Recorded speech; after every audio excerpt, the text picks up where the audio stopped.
Merci beaucoup. Je suis honoré d'être là. Je suis ravi de représenter l'équipe chirurgicale. Donc Henri de Lesquen, je suis chirurgien thoracique militaire. Et je me suis intéressé aux facteurs humains parce que la première vague du Covid, j'étais en opération extérieure à Niamey. Je me suis retrouvé du coup isolé avec un pilote de chasse. Dure expérience. Là, je pensais être mégalo, mais j'ai rencontré plus mégalo que moi. Et en fait, je me suis aperçu que dans leur cursus de formation, ils avaient une formation intégrée de facteurs humains. Une formation à la communication, à la gestion d'équipe. Et ça, moi, je suis resté un peu ballant parce que c'est vrai qu'on n'a aucune formation pendant notre formation à cela. Alors la SFAR, les anesthésistes, vous êtes, et les réanimateurs, pardon, et les médecins périopératoires, vous êtes très avancés sur le sujet et depuis des années, et vous portez cette culture de sécurité avec vous, et peu à peu, on est un peu contaminé, et fort heureusement. Donc un grand merci déjà. Je vais commencer par vous introduire ces réflexions qui sont faites par Cooper, qui a fait la une des deux journaux des sociétés savantes américaines d'anesthésie et de chirurgie. Et il dit bien que le duo anesthésiste et chirurgien est une clé pour la sécurité du patient, mais on verra que c'est amené aussi bien plus que ça.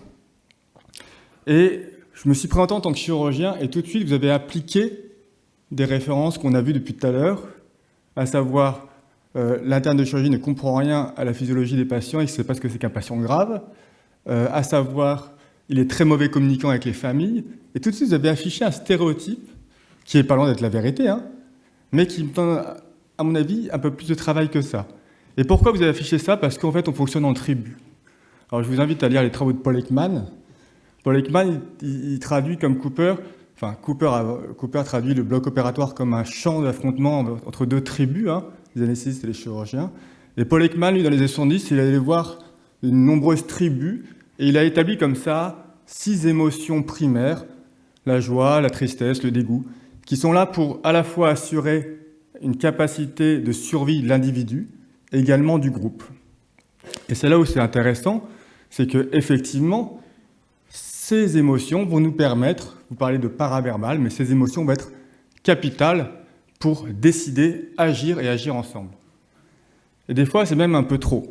Des fois, quand vous exposez 2 cohortes d'internes d'anesthésie sur un scénario d'hémorragie, vous les mettez avec un chirurgien, monsieur Connard, ou monsieur Odieux, excusez-moi, je m'égare, et un chirurgien sympa, et ben on voit que les compétences techniques élémentaires sont mises à défaut. Placer une deuxième voie veineuse, demander des culots, ça va être oublié à l'échelle de l'individu, et ça va être également nocif pour le travail en équipe.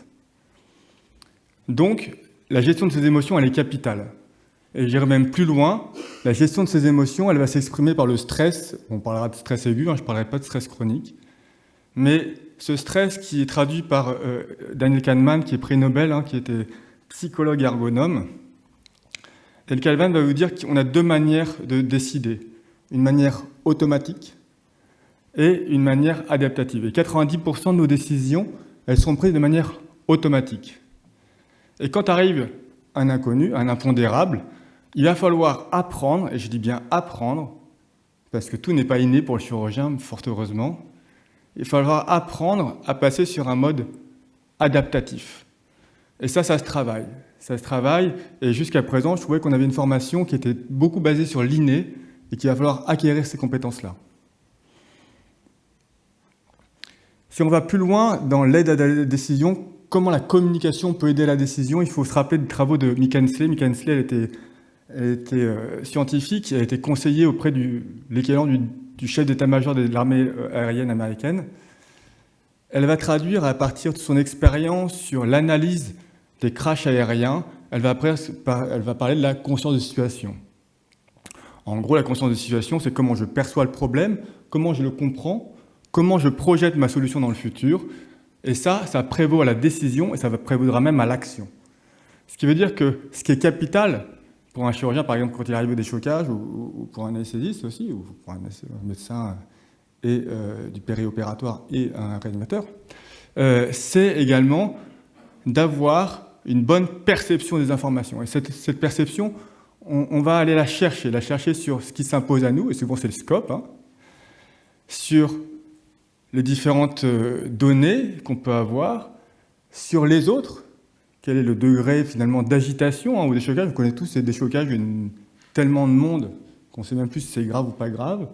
Mais on va chercher un peu le leader, on va voir un peu quelles sont ses impressions.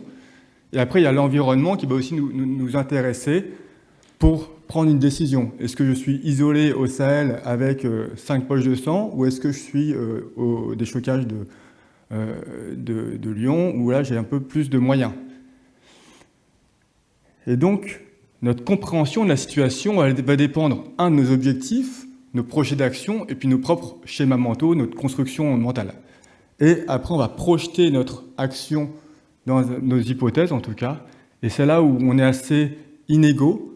Effectivement, pour celui qui a connu 20 fois la situation, eh ben, il est quand même beaucoup plus simple d'avoir un raisonnement heuristique, hein, parce qu'on travaille par similitude, et donc on va retrouver une même situation, et donc on va vite comprendre ça. Mais ce n'est pas le cas de tous, et c'est souvent les internes qui sont des chocages, et donc il faut les excuser de leurs aléas. Pour ce qui est de la prise de décision, effectivement, l'interne comme le senior ne vont pas avoir le même délai d'action, parce que là, il va réfléchir, observer, identifier le problème, interpréter, évaluer, définir la tâche. Quand il y a une procédure, et encore en anesthésie de réanimation, vous êtes très riche en procédures, ce qui n'est pas tellement le cas de la chirurgie, eh ben, on va identifier le problème et donc faire un raccourci avec cette procédure qui va s'appliquer, et souvent qui est supportée par des aides cognitives qui nous permettent de choisir rapidement.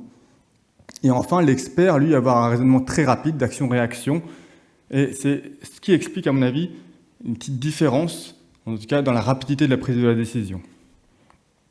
C'est le modèle SRK de Rasmussen qu'il a écrit en 1982. Et une autre chose qu'il ne faut pas oublier, c'est qu'on insiste, quand on fait des préparations opérationnelles avec les antennes chirurgicales, parce que du coup, on a monté depuis quelques années un cursus de formation de type CRM, avec des cours théoriques et des simulations pour les équipes chirurgicales, qui sont vraiment, pour moi, un laboratoire assez incroyable de ce qui peut se passer à l'hôpital. Une équipe de chirurgie projetée, c'est un anesthésiste, 2 chirurgiens, 2 IBOT, 2 IAT, 4 infirmiers et un personnel administratif. Ils sont ensemble pour 3-4 ans. Et on a là un bon laboratoire. Bon, je ferme ma parenthèse. Mais on insiste dans ces accueils multivictimes ou monovictimes à l'utilisation d'un tableau. Pourquoi ? Parce qu'en fait, le tableau, c'est un truc très simple.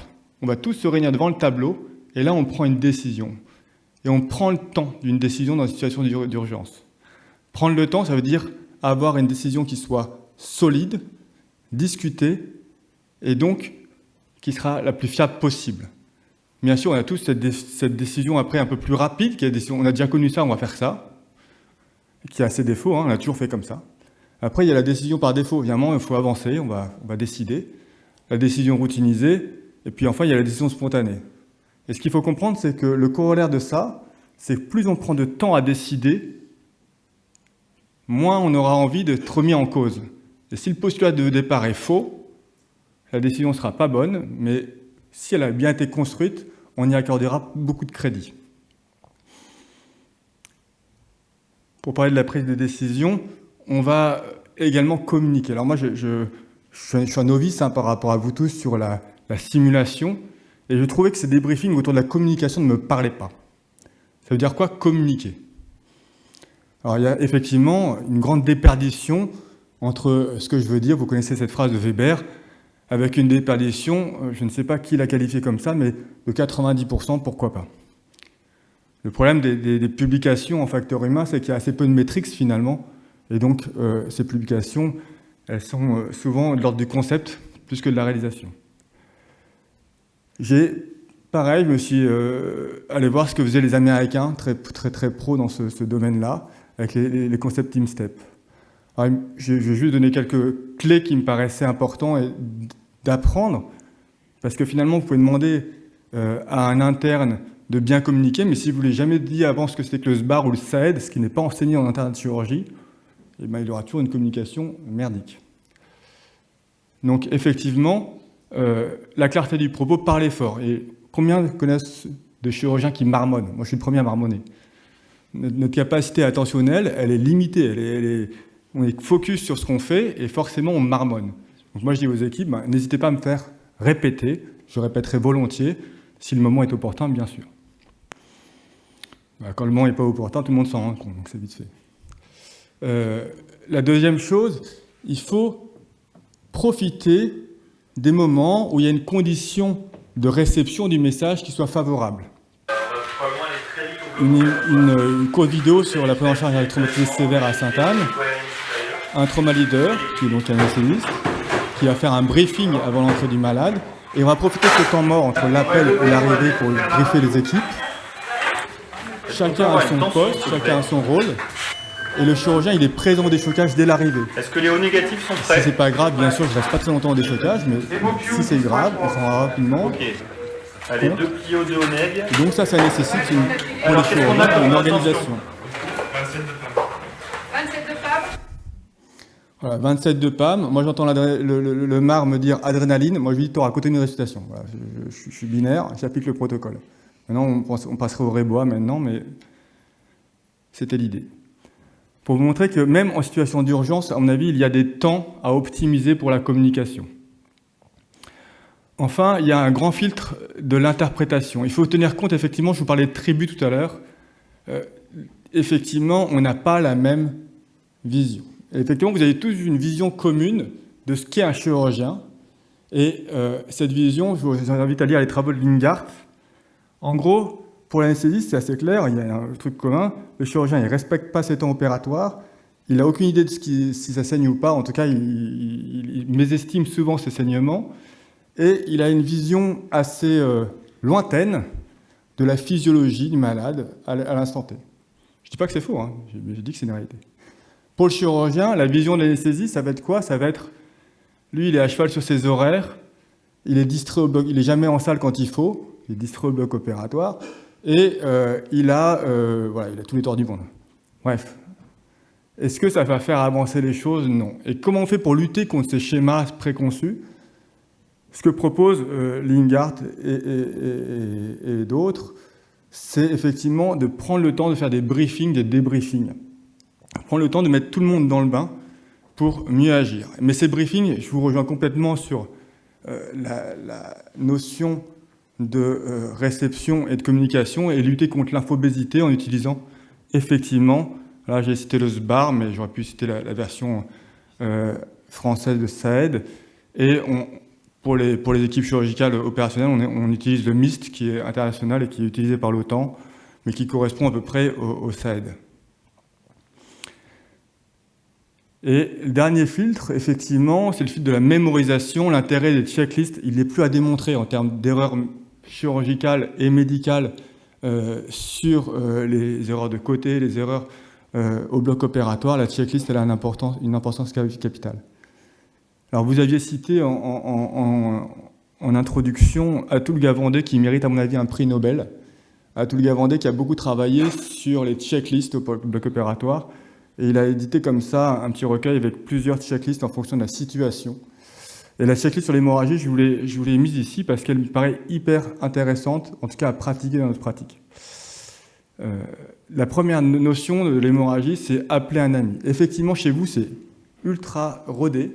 On appelle un deuxième anesthésiste. Et ben, chez les chirurgiens, ce n'est pas le cas et on y travaille pour que l'ego prenne le pas sur la raison. Enfin, la raison ne prenne le pas sur l'ego, pardon. Et du coup, effectivement, il y a toute une partie dans cette checklist que je vous invite à lire, qui est une partie purement d'anesthésie, et il y a une partie chirurgicale. Cette partie chirurgicale, elle est assez simple. Hein. Elle est quels sont de quoi ai-je besoin? Dans quelle stratégie je vais placer mon malade? Est-ce que je vais le placer dans une stratégie de damage control pour rejoindre la chirurgie d'urgence? Si je le place dans une stratégie de damage control, c'est-à-dire qu'en amont, j'ai eu les informations comme quoi il était hémodynamiquement instable, qu'il était en coagulopathie sévère ou qu'on était dans une situation de transfusion massive. Si je n'ai pas eu ces informations-là, je ne pourrais pas bien décider de la chirurgie adaptée.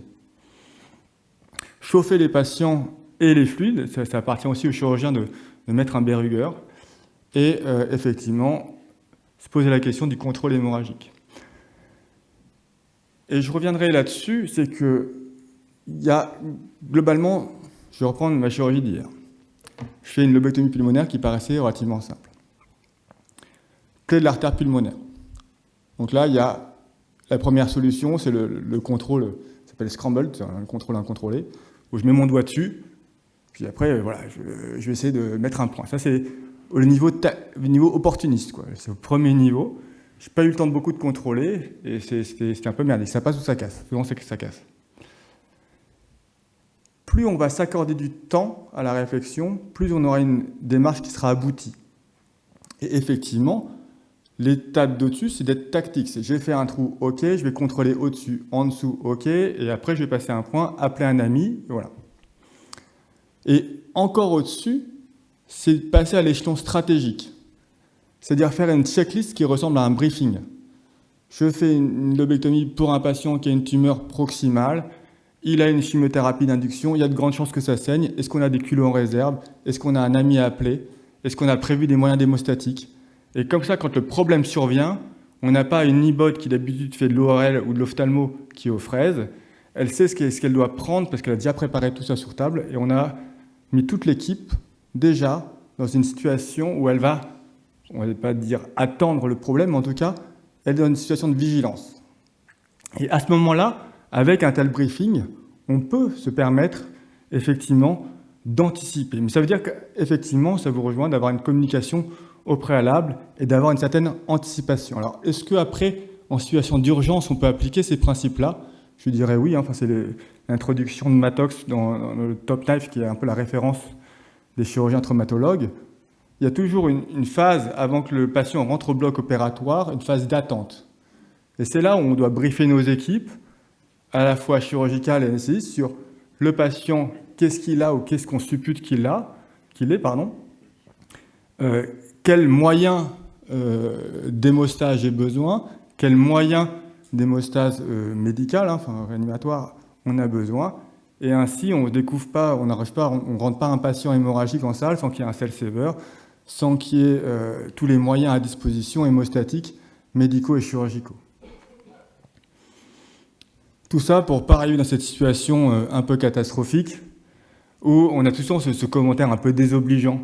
Alors là, encore une fois de plus, le Team Step a une formulation qui est sympathique. En gros, quand vous discutez entre confrères, il faut dire, c'est le CUS, je ne sais pas si ça vous parle, le CUS, c'est « je suis concerné par le problème, je ne suis pas très confortable avec la solution que tu proposes, ensemble, on va travailler à un moyen plus safe ». Voilà, c'est très américain, mais ça marchera mieux, à mon avis, que ça saigne le tromblon. Voilà.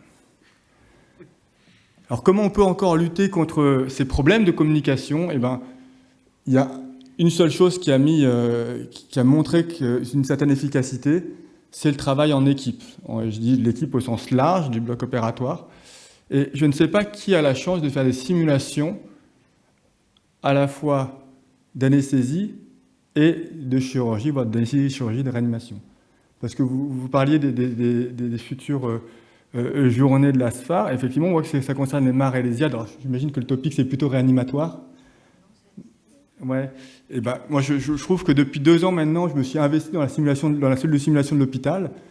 Et alors, le gros problème de la simulation en chirurgie, c'est qu'on manque de modèles, pas très chers, pour faire travailler techniquement des chirurgiens.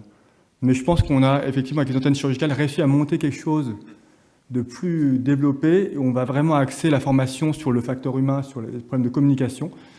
Mais ça veut dire que si on fait comme les Américains, il faut avoir une journée complète de cours théoriques, didactiques, et après 1 an de formation au briefing et au débriefing. C'est à mon avis très exigeant, mais c'est pas inatteignable. Voilà. Je conclurai avec cette diapositive pour reprendre le papier de Cooper. Je pense qu'effectivement, vous avez la lourde charge de nous transmettre cette culture de sécurité. Je pense qu'on en est encore à des années-lumière, mais chemin faisant, le facteur humain, la culture de sécurité imprègne nos blocs opératoires et imprègne la jeune génération de chirurgiens. Et je pense que c'est un des moyens clés pour recréer des blocs opératoires avec une bonne pratique en équipe et pourquoi pas un peu de joie de vivre et d'humain. Merci.